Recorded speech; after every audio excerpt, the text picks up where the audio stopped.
Et alors, raconte-nous la naissance de Pandémonium. Ah ben, justement, après Triangle, je me suis dit, qu'est-ce que... Bon, je sortais d'une période de Triangle, et avant de Claude François, tu vois, ça faisait déjà pas mal d'années, et je me suis dit, bon, je vais revenir à ce que j'ai vraiment envie de faire, ce qui est plutôt mon truc. Donc j'ai monté un quartet. Oui, parce que tu as sorti tes premiers disques sous ton nom aussi à ce Oui, moment-là. ouais. Est-ce que c'est Quartet avec... Technique douce, par exemple? C'est Non, c'est avant, Pandémonium c'est Avant Une bien curieuse planète. Ouais. Un quartet avec Aldo Romano, Jean-François Géniclard, Michel Gralier, Mickey. Très beau quartet. Ouais. Et puis il s'est trouvé que en même temps, mais tout ça, il s'est passé plein de trucs à la fin des années 70. Là. En même temps, il y a eu le trio Humer-Jeannot Texier. Ouais. Ça, c'était. En fait, c'est Henri Texier qui a déclenché ça. Ah ouais. Ouais. Parce qu'on avait fait un concert, je ne sais plus où, l'espace Sylvia Montfort. Bon, on se connaissait tous, je veux dire, Henri, je le connaissais, Daniel, bien sûr, il a été témoin à mon premier mariage, tu vois, dans les années 60, donc on se connaissait bien. Et puis on a fait un premier concert en trio, puis on s'est dit, bah tiens, pourquoi pas, c'est une belle formule, le trio comme ça, sans guitare, sans piano. Pourquoi on continuerait pas? Voilà, ça a commencé comme ça. Donc et ça, il y a aussi le quatuor de saxophone qui a commencé Ouais. dans les années 70. Et puis je me suis dit, parce que bon, c'est encore une de mes contradictions, c'est-à-dire en même temps j'aime bien la musique la plus ouverte, la plus libre possible, ça oui, et puis en même temps j'aime bien écrire de la musique. Qu'est-ce qu'il fait avec ça? Pas facile à résoudre ça. Donc je me suis dit, ouais, j'ai envie d'une grande formation, mais qui serait pas un big band Pandémonium, ça n'a jamais été un big band classique avec 5 trompettes, 5 sax, 4 trombones, etc. Donc il y avait des corps, il y avait une voix, il y avait un violoniste, etc. C'était une espèce de grande formation, mais organisée autrement. Et Pandémonium, pourquoi? Parce que en feuilletant un dictionnaire, ça vous arrive de feuilleter des dictionnaires? Oui. Absolument. Tu tombes sur Pandémonium et tu lis la définition. C'est un endroit où règne la corruption et le désordre. Alors tu te dis, pour un big band, c'est un très beau nom, ça. Surtout le désordre, la corruption, moi. Mais bon. Ça, c'est une théorie que tu as toujours mise en œuvre, en fait, dans l'acte artistique, c'est de partir d'un élément chaotique, on met tout en vrac et puis on voit après comment la chose s'organise. Ben oui, parce que c'est pas moi qui l'ai dit, d'autres l'ont dit bien avant moi, c'est rien n'est de l'ordre, n'est de quelque chose d'ordonné. Les choses naissent du chaos. C'est valable dans le domaine scientifique, dans plein de domaines, dans le domaine artistique aussi, mais bien sûr. Ça me fait penser un peu au big band de Jaco Pastorius, un peu à la même époque finalement, World of Mouse. Et est-ce que du coup, à l'époque, par rapport à toi, ce que tu faisais dans Pandemonium par exemple, tu regardais ce qu'il y avait autour et c'était pareil, une sorte de dynamique ou pas Ouais, mais tu spécialement? fais toujours ça, tu regardes ce qu'il y a autour. Ouais. En même temps, ça t'influence, puis en même temps, tu as envie de faire autre chose. Mm. Justement, parce que tu as regardé ce qui se passe autour, ah ouais, ça c'est bien, c'est super, tu vois, mais c'est tellement bien qu'il faut faire autre chose. Et on en revient toujours au truc, t'essayes de faire ton truc à toi. Mm. Et puis tu vois ce qui se passe. Et du coup, cette aventure de Pandemonium a duré. Mais elle a duré jusqu'à ce que je parte à La Réunion. Ouais. Ah oui, c'est ça. Après, tu pars à La Réunion. Après, je l'ai essayé de le remonter en début des années 2000. Ah oui, oui, il y a eu une Ouais. deuxième. Et puis j'ai arrêté parce que j'ai demandé. Entre-temps, tout avait changé, la façon de fonctionner du métier de la musique. Et donc, dans les années 2000, si tu voulais faire fonctionner un big band, il fallait avoir des subventions, faire des projets, faire des machins, des trucs. Alors ça, c'est pas mon truc, ça. Peut-être qu'on peut parler. Et donc, j'ai essayé de le faire. 4 fois, j'ai fait des demandes de subventions à la DRAC Île-de-France. Mhm. Et 4 fois, j'ai été refusé. Alors, je me suis dit, allez vous faire foutre.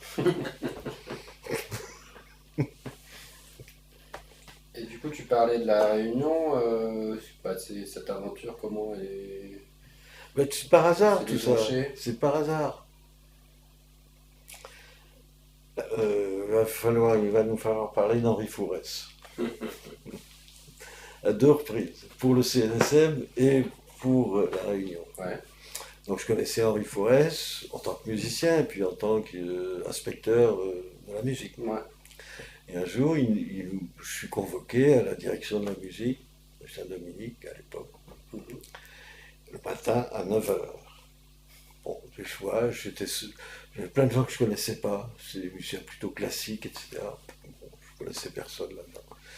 Donc on s'installe autour d'une très grande table et Henri Fourès arrive en posant sur la table une carte de la Réunion et une bouteille de rhum arrangé.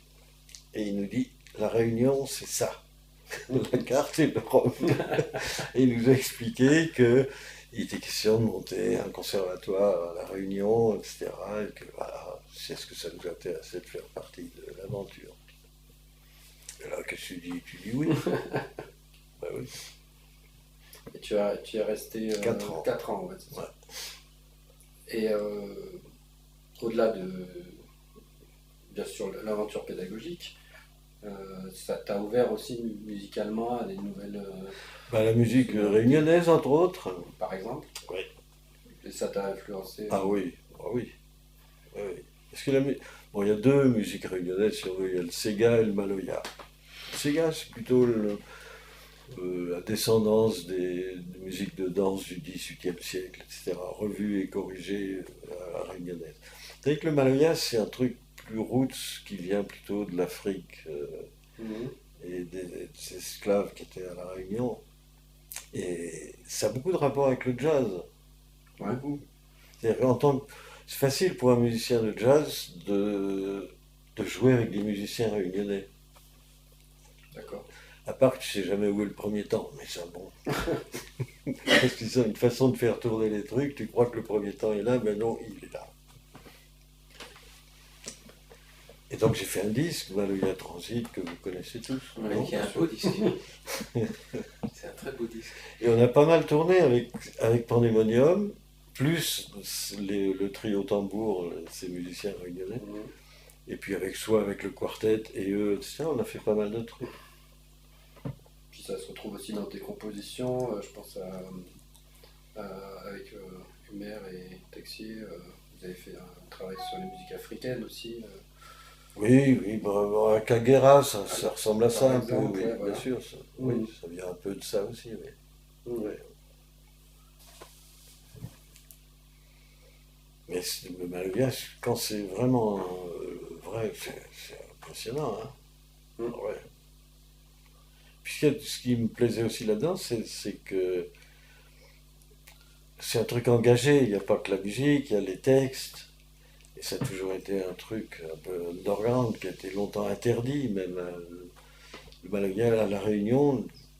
Tu n'écoutais jamais le Maloya à la radio ni rien pendant des années, des années. C'était trop subversif. Mhm. Et donc, qu'est-ce qui te décide de terminer cette aventure réunionnaise? Bah, c'est que la Réunion, c'est bien, mais c'est une île. Et puis c'est une île qui est loin. C'est-à-dire, après la Réunion, t'as plus rien. Si, t'as les Kerguelen au bout là-bas, mais il faut, si tu veux, tu tombes dans l'Antarctique là. Et donc, c'est une île, il y a de très bons musiciens, c'est très sympa, genre, bien accueilli, c'est très beau la Réunion Ouais. géographiquement. Et puis finalement, tu tournes en rond un peu. T'avais fait le tour, quoi. J'ai fait le tour plusieurs fois. Et puis ça avait un autre inconvénient, c'est comme tu es loin de tout, même si j'ai fait je sais pas combien de voyages, la Réunion, Paris, pendant 4 ans. Mais en fait, ça m'a coupé de certains trucs. Ça a été une des raisons de la mort du trio Humer Texier. Ouais. Ouais. Ah oui. Parce que du coup, c'est devenu Joachim Kuhn trio, avec JF et Daniel. Oui, c'est plus investi là-dedans. Ouais. Vous l'avez repris quand même pour faire Update 3.3. Si, on a refait quelques trucs après. On avait fait un concert sympa au Festival d'Albret. Tu vois, Ah oui, oui, oui, ouais. très bien. Ah ouais, dans la Je pense que c'est le dernier concert officiel qu'on ait fait. Et officieux aussi d'ailleurs. Donc c'était en 94, 95, un truc comme ça. Ouais. Et il y a plein de gens qui nous demandent, mais pourquoi vous ne rejouez pas ensemble? Moi je veux bien, moi je suis prêt. Moi. Daniel serait prêt, c'est Henri qui ne veut pas. Bon, le message est passé. Non, parce qu'Henri, mais j'aime beaucoup Henri, c'est pas le problème, mais déjà à la fin du trio, on voyait que ça l'embêtait une date avec le trio, dans un endroit précis, je sais pas, un festival, n'importe lequel, parce qu'il disait donc si on joue là avec le trio, je vais pas pouvoir jouer avec mon Son groupe propre après. groupe, bah oui. C'est un peu ça. Donc il mettait un peu le frein là. Et puis ils ont divorcé un peu, Daniel et Henri. Parce que c'est une époque, c'est plus comme ça maintenant, où la section rythmique, c'était basse batterie, tu vois, c'est Paul Chambers, puis Joe Jones, ou Oui. Elvin et Garrison, tu vois, c'est un truc indivisible. Donc il y a eu plein de rythmiques comme ça en France. Il y a eu Jean-Louis Vial et Jean-Marie Ingrand. Il y a eu JF et Aldo, puis après Ouais. JF et Daniel. Voilà. Ça fonctionne moins comme ça, non? Oh, non, non, je Non. pense qu'il y a toujours des rythmiques et des couples qui marchent Ouais. bien. Non, tant mieux. Ah, je pense notamment les frères jumeaux, Oui, voilà, les frères Moutin. oui. Ouais, ils sont jumeaux, c'est Ouais. pas pareil. Alors, Donc, juste pardon, encore ouais. un petit mot sur Ah, ton bah, bien émotion sûr, pour tout montrer ce à que tu quel veux. point c'était pas un big band normal. C'est qu'au début, c'était une section rythmique complète, c'est-à-dire qu'il y avait Mino Sinelli aux percussions, Aldo, JF et Katia Labec au piano. Ah oui. Oui. Et il n'y avait que des cordes. Et moi, j'étais le seul instrument avant. Tu vois, c'est déjà une formule pas très big band. Ouais. Puis j'ai abandonné cette formule-là parce que c'était trop compliqué à Pour sonoriser le son. les Oui. cordes, etc. C'était C'est ça. l'enfer. Ouais. Ouais. Ce serait différent maintenant sans doute. Ouais, ce serait peut-être plus facile maintenant. Donc j'ai mis, voilà, les cordes dehors. Mais là aussi, c'était pas, comme je l'ai dit, c'était pas un big band normal, classique. Et c'est quand même ce qui t'a structuré pour l'écriture de grande formation ou c'était déjà là, naturellement Ah bah non, j'écris plein de trucs uniquement pour ça, Ouais. bien sûr, oui. Ce qui fait que ça t'a. Mais c'est un big band très ouvert, très libre. Mm. Il y a beaucoup de morceaux qu'on jouait où il y avait juste, je sais pas, un thème qui faisait 28 mesures et demie. Mhm. Et puis après, il n'y a plus rien. Il n'y a pas de grille, il n'y a pas de tempo, il n'y a rien. Enfin, il peut y en avoir. Rien n'est précisé. Ouais, ouais. Rien n'est obligatoire. Et ça se passait toujours bien. Mm. Tu joues le thème et puis après, quoi? Putain, j'aime bien ça. Ben, ce qui fait qu'il n'y a jamais deux concerts pareils. Ouais. Je vais peut-être en dire un truc, je ne sais pas si ça va faire plaisir à Martial Solal. J'ai fait partie de son big band pendant des années, dans les années 80, et j'adorais ça. D'abord, j'adore le personnage, j'adore Martial, ça c'est clair. Et puis, j'adore sa musique, tout ça, ça ne me posait aucun problème. Mais le fait que ce soit trop structuré, c'est-à-dire que tu sais que dans tel morceau, oui, après il se passe ça, il se passe ça, il se passe ça, après ça va être à toi, tu vas faire, je sais pas, même pas, t'as 16 mesures à faire, et tu te rassois, et ce sera tous les jours pareil. Mm. Au bout d'un moment, moi, ça m'a fatigué. Ouais. Ouais. Donc je suis parti. Parce que quand on est fatigué, il faut partir. Et ça, c'était en quelle année C'est les années 80, fin des fin 80, 83, 84, 85, 86.